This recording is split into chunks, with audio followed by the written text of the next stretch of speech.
But there was never in history an occupation in which the occupier presented himself as the victim. Not only the victim, the only victim around.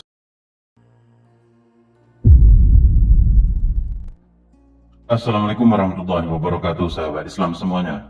Jurnalis senior penyabet sejumlah penghargaan asal Israel, Gideon Levy, diketahui memiliki empati yang besar bagi rakyat Palestina.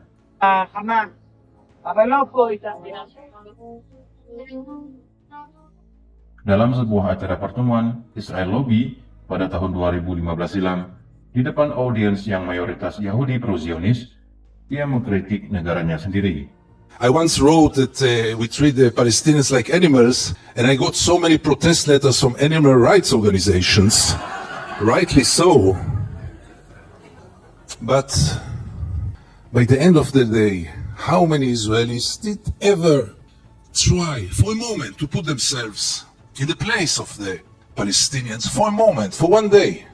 Many years ago, I interviewed then candidate for Prime Minister Ehud Barak. And I asked him a question which I try to ask in any occasion. Mr. Barak, what would have happened if you would have been born Palestinian? And Barak gave me then the only honest answer he could give me.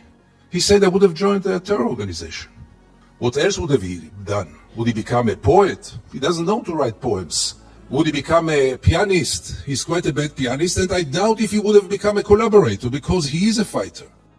Levy menyatakan bahwa di sepanjang sejarah belum pernah ada negara kuat yang menjajah negara lain yang lebih lemah, tapi malah mengaku dirinya sebagai korban, selain Israel.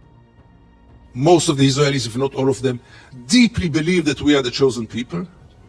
And if we are the chosen people, we have the right to do whatever we want. There were more brutal occupations in history. There were even longer occupations in history, even though the Israeli occupation gets to quite a nice record. But there was never in history an occupation in which the occupier presented himself as the victim. Not only the victim, the only victim around. This also enabled any Israeli to live in peace because we are the victims. We say victimization, we say chosen people.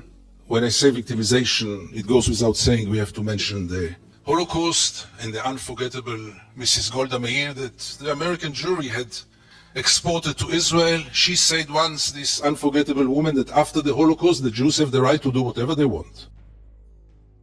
Levy bagi sebagian rakyat Israel memang dicap sebagai pengkhianat, karena terus-terusan dianggap melecehkan negaranya sendiri.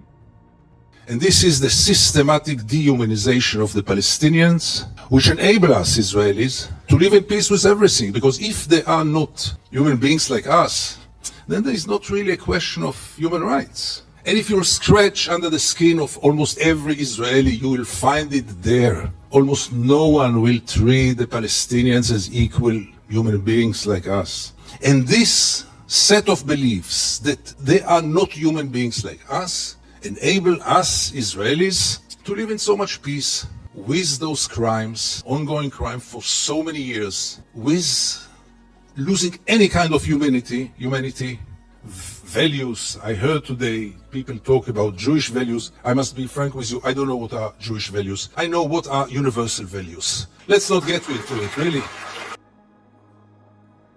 Gideon Levy merupakan mantan tentara IDF. Ia memutuskan berhenti dan memilih menjadi seorang jurnalis. Saat diterjunkan langsung untuk meliput wilayah pendudukan Israel di tepi barat, ia melihat apartheid secara langsung. Sejak saat itu, ia tak henti-hentinya mengkritik Israel. Wallahu a'lam bissawab.